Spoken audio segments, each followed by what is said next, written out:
I'm Dr. Orion Tabin, and this is Psychac's Better Living Through Psychology. And the topic of today's short talk is she takes and takes. This is a refrain that I hear from time to time from the men in my consultation sessions. They are resentful and bitter over the fact that from their perspective, the women in their lives just seem to strip them of their resources, whether that's their money, their time, their attention, their commitment, and offer little to nothing in return. This predictably leads to these men feeling unappreciated and disrespected in the transaction, because like it or not, there is a value exchange that undergirds any relationship. Just think about it. Pretty much every fight that couples have centers around the perception that one person has been giving a lot more than he or she is receiving. And why would that matter if relationships were primarily based on love? Of course, people generally selectively emphasize the value they give and selectively de-emphasize the value they receive. But this perceived lack of parity is basically the source of most relationship conflict. In any case, when I hear a man tell me that he's with a woman who just takes and takes and takes from him, I like to reframe the problem. Generally, when I hear this refrain, I respond, "Geez, that sounds awful, my dude. Do you need help filing a police report?" And when they look a little baffled, I follow up with, "Well, you tell me that she's taking from you, so I assume that's against your will and consent, in which case that's robbery, and you should definitely go to the police and file a report." And you'll never believe this. At this point, the man tends to walk back his complaint and clarifies that the woman in question is actually not stealing from him. So why do I do this? In order to reframe this man's problem so that his interpretation of the facts is closer to reality. The problem is not that there's a woman who takes and takes and takes. The problem is that there's a man who gives and gives and gives. That's the issue. It's really important for people, men and women, to frame problems so that they are their responsibility.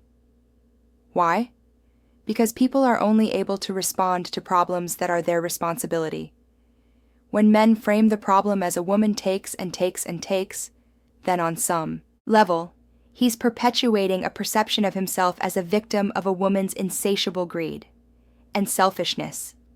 And what can a victim really do except roll over and hope against hope that his abuser or oppressor is going to stop abusing or oppressing him?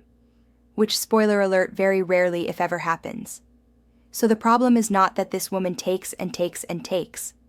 After all, how would she be allowed to do that without the man's participation and consent?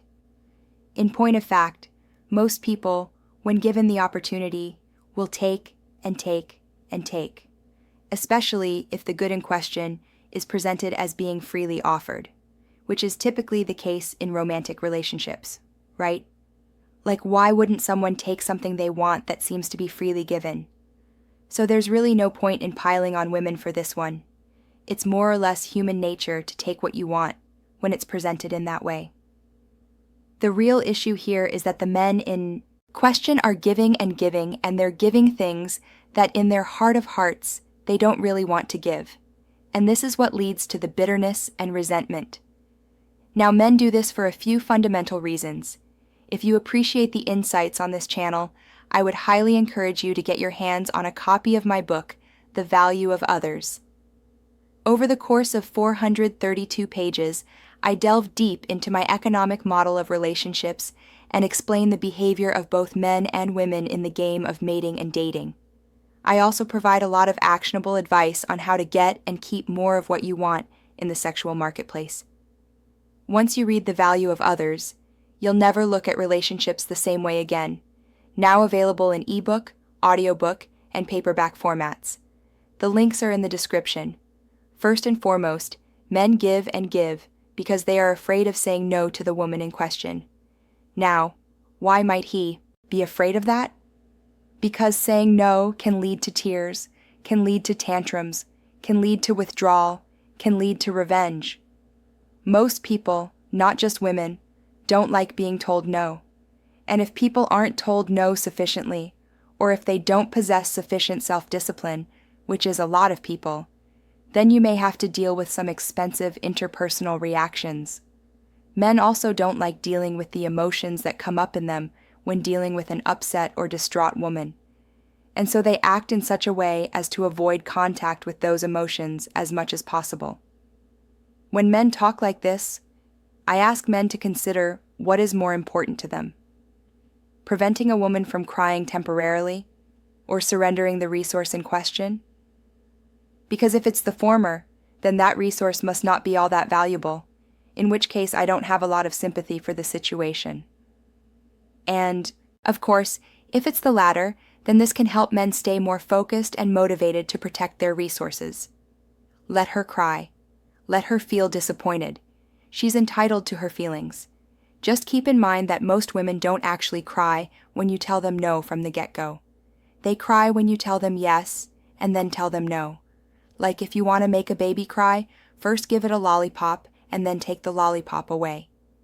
That's going to lead to a bigger tantrum than simply refusing to allow the candy to begin with.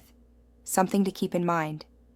In most cases, when a man is giving what he doesn't really want to give because he fears the emotional consequences of withholding, this is because he is afflicted with scarcity mentality to some degree. That is, these men are not only afraid of the woman becoming upset, they're afraid of the woman becoming upset and leaving. And they're afraid of the woman leaving because they believe they'll be left with nothing, and that as unidal as the current situation they are reluctantly consenting to happens to be, it is preferable to nothing.